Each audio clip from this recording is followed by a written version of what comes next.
Hello दोस्तों, कैसे हैं। शाम की 6 बज रहे हैं और बड़ों को प्रणाम, छोटों को प्यार और भाइयों का मिलाप इस तरह के बनी रहे। मैं एडवोकेट विवेक अवस्थी आज वीडियो में एक नए टॉपिक के साथ आए हुए हैं। नए टॉपिक में ये बताना चाहते हैं कि निराश्रित पेंशन कैसे करें, निराश्रित पेंशन के बारे में बताएं। देखते हैं कि निराश्रित पेंशन वाले बहुत परेशान रहते हैं, पेंशन उनकी हो नहीं पाती और जगह जगह भटकते हैं। तो यही टॉपिक लेके आए हैं। तो वीडियो को अंत तक देखें और वीडियो को सब्सक्राइब करें, लाइक करें, शेयर करें और कमेंट भी करें। तो टॉपिक पे आते हैं कि निराश्रित पेंशन कैसे कराई जाए। निराश्रित पेंशन, हाँ, तो हम अपने टॉपिक पे थे विधवा पेंशन।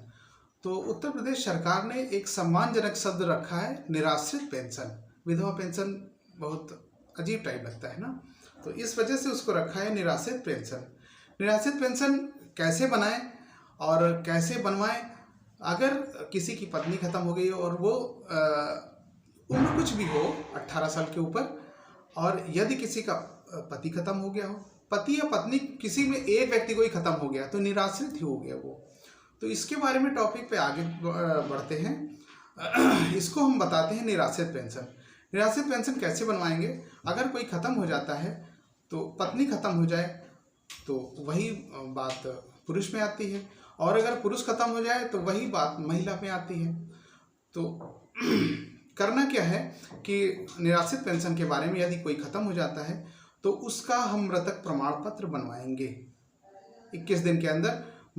दूसरे वीडियो में आपको हम बताएंगे कि मृतक प्रमाण पत्र कैसे बनवाएं। मृतक प्रमाण पत्र बनवाने के बाद एक बैंक पासबुक, बैंक में जाके खाता खुलवाएं। उसके बाद एक इनकम सर्टिफिकेट बनेगा।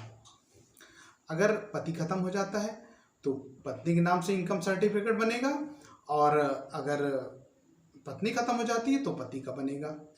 तो उसमें टॉपिक ये हो जाता है कि निरंतर महिलाओं के नाम ही ज़्यादातर जारी किया जाता है, जिसमें महिला निराश्रित हो जाती हैं। उसमें ये करें, अगर पति खत्म हो जाता है तो मृतक सर्टिफिकेट बनवा लें, अपना बैंक खाता खुलवा लें।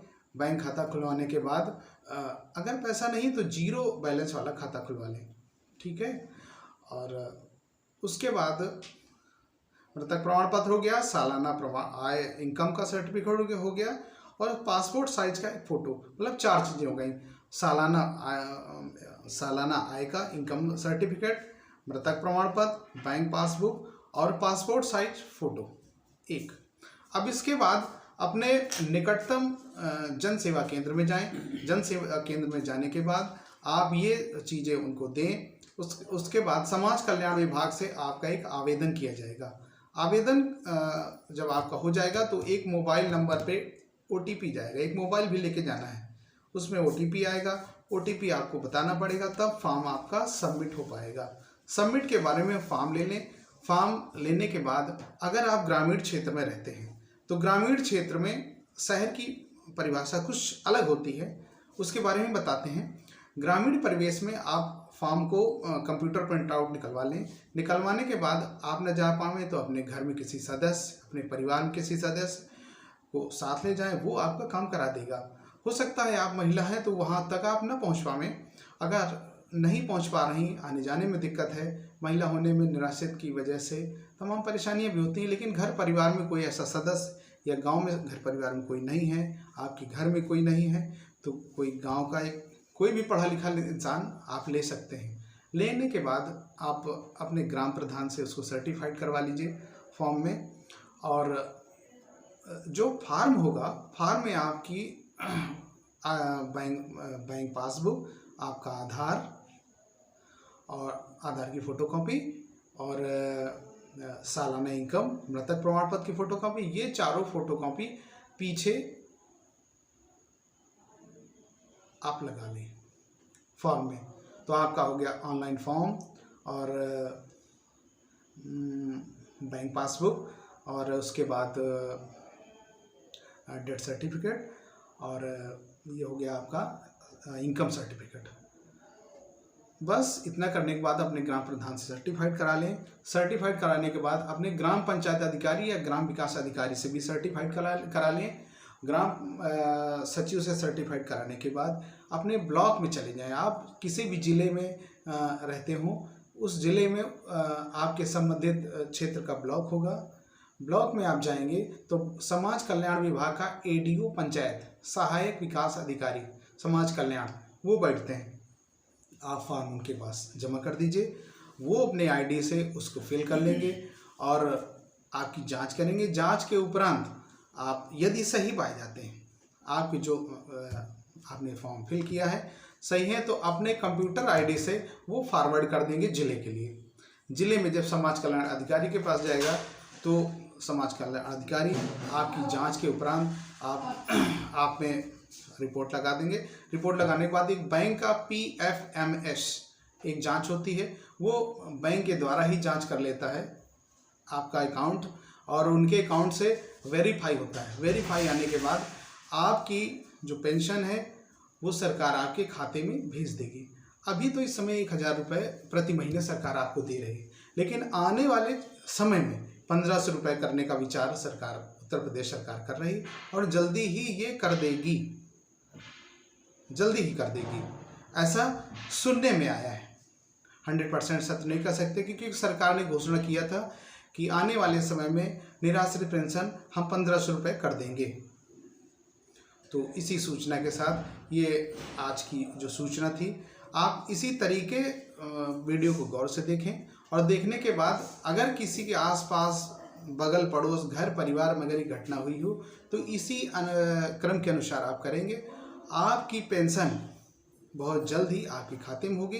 अच्छा, एक चीज़ और बताना चाहता हूँ कि ये जो विडो पेंशन है, निराश्रित पेंशन, जिसको हम ग्रामीण भाषा में विधवा पेंशन कहते थे, अब हम निराश्रित पेंशन उसको कहते हैं, क्योंकि एक सम्मानजनक शब्द दिया है उत्तर प्रदेश सरकार ने, निराश्रित, मतलब जिसका सहारा खत्म हो जाए तो उसको निराश्रित बोलते हैं ना, तो निराश्रित पेंशन उसको बोलते हैं।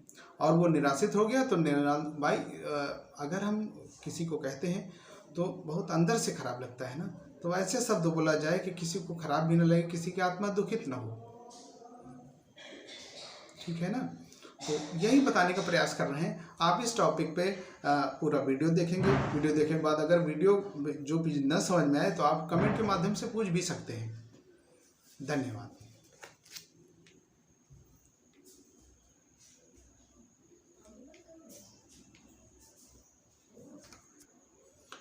इस क्रम में आगे बढ़ते हैं कि शहर की परिभाषा और गांव की परिभाषा में थोड़ा सा अंतर है, इसके बारे में बताते जा रहे हैं। गांव ग्रामीण का परिवेश का जो ये फॉर्म है कि फिर कैसे फिल करना है, ये आपके हमने बता दिया। लेकिन शहर की व्यवस्था में ये है कि फॉर्म फिल करते थे। फॉर्म फिल करने की प्रक्रिया एक ही है, और फॉर्म फिल करते हैं। फिल करने के बाद अपने संबंधित जिले की तहसील में हम जमा कर देते हैं।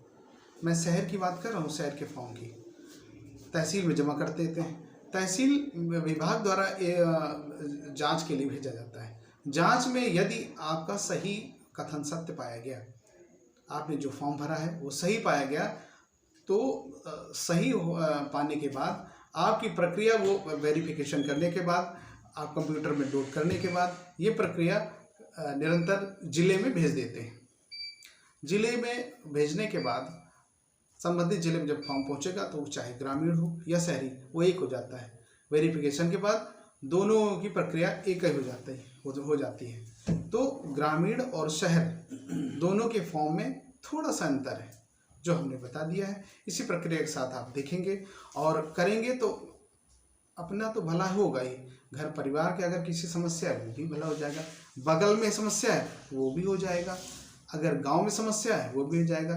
तो इसमें निराश्रित में अगर आप वीडियो देख रहे हैं, आपके घर का है, बगल का है, गांव का है, मानते हैं आपका 100-200 रुपये लग जाता है, थोड़ा सा टाइम निकाल के आप मदद कर देते हैं तो ऊपर वाला देखता है, वो आपकी मदद करेगा। धन्यवाद।